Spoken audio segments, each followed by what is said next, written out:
Hi, I'm David Webley, Managing Director of Granite Consulting, a global trusted recruitment firm specialising in the areas of technology and business project services. Welcome to Granite Journeys, where we bring you stories behind individuals. We hope you enjoy hearing about the journeys these people have been on during the course of their lives.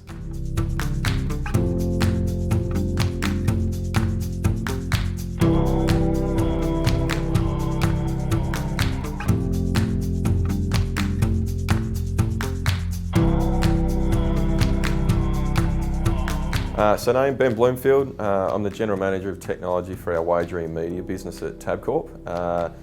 Married, 3 kids. My eldest is 8, a little boy, and then also I've got twin, nearly 5-year-old girls. So it kept me pretty busy outside work, which for me is the most important thing in life.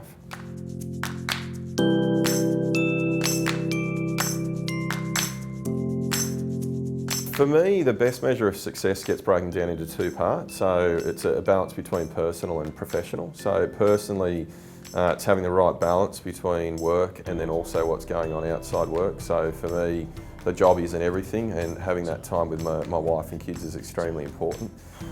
Measure for success on a professional side of things is making sure that you have a great team around you. So being an individual is never going to make you successful. It's also giving people that autonomy to grow and learn as well. So for me, it's having a great team and people that I trust within that team as well. Yeah. And what are some of your success habits that you might practice?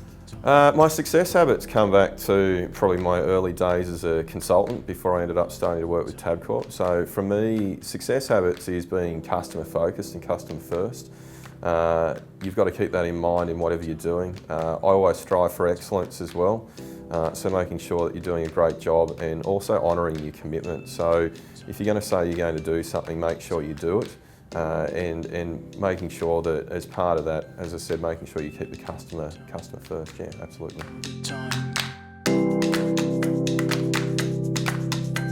I've got to say I had a bit of a laugh when I was looking at this question around going back and telling my 21-year-old self something about it. So the question and answer would have been very different a couple of years ago. So today it would be career isn't everything, and it shouldn't take you to flatline to realise that. When I say flatline, as in actually flatlining on a table. If I'd been asked the question a few years ago, I would have gone back and said keep going hard as you can, and by the age of 40, if you keep going hard, you'll be a millionaire and have achieved everything you wanted to achieve. But retrospect's a great thing. So for me, career's not everything, and work's just work. Perfect. And what changed to make you change your opinion? What changed? For me, getting diagnosed with a severe cardiac arrhythmia 3 years ago. So I woke up one morning feeling really unwell, didn't know what was going on, and my heart was doing north of 250 beats a minute. Subsequently had 6 heart operations in 18 months and now fully dependent on a pacemaker. So there were several pivot points throughout that 18 months that made me reflect on who I was, both personally and professionally. And yeah, look, I'm here to tell the story. So yeah, it'd be interesting to go back and look at myself when I was 21 years old again.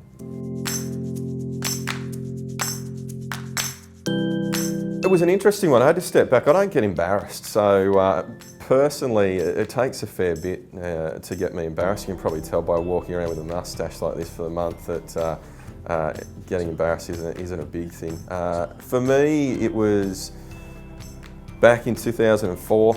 I was working for IBM at the time. We'd just been in a very tough situation with a series of senior stakeholders. I come out of a board meeting. I remember stepping into a cabin, hearing a tearing sound, and I was tapping around in my pants and I couldn't feel anything. Walk back into a team of 50, give them a big speech and a rah-rah about how great we'd been, and then subsequently got tapped on the shoulder a minute later telling me that I had a hole in my pants from top to bottom and my ass was hanging out. So professionally, that was probably the most embarrassing moment, trying to get out of the office and cover my pants up and get home to get changed.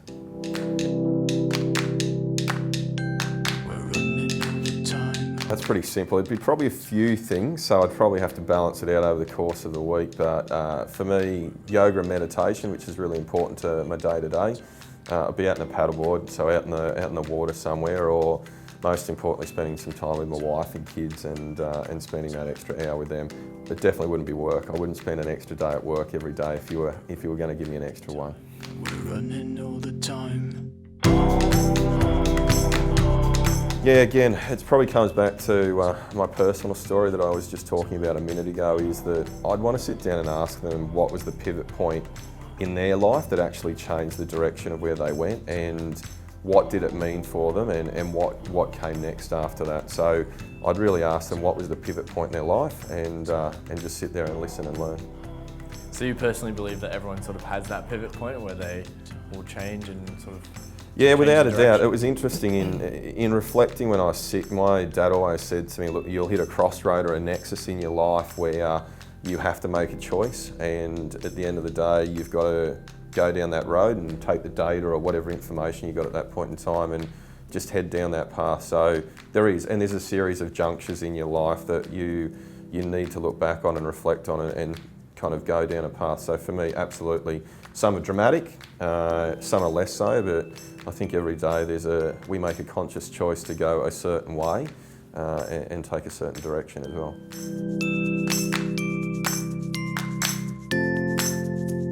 My wife would answer and say it's chocolate. That would be on the bad side of things. I couldn't get enough of it. On the good side of things, look, blueberries, fresh blueberries, I can't get enough of those either. So they'd be the two things that I'd add into every meal. Hopefully balance each other out as well.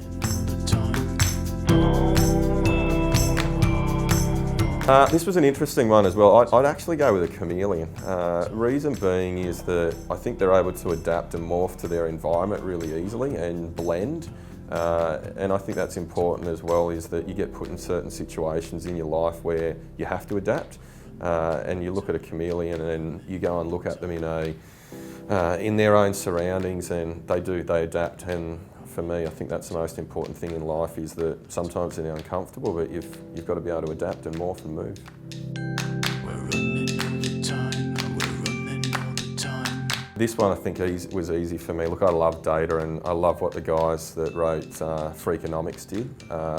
The ability to take the data and extrapolate it out over a series of time horizons which would go for 15 or 20 years was pretty phenomenal. So I think anyone who is in the industry that we're in and loves data should pick up Freakonomics, and for that matter, Super Freakonomics and the other books that the guys have done as well. So for me, I'd absolutely recommend that book.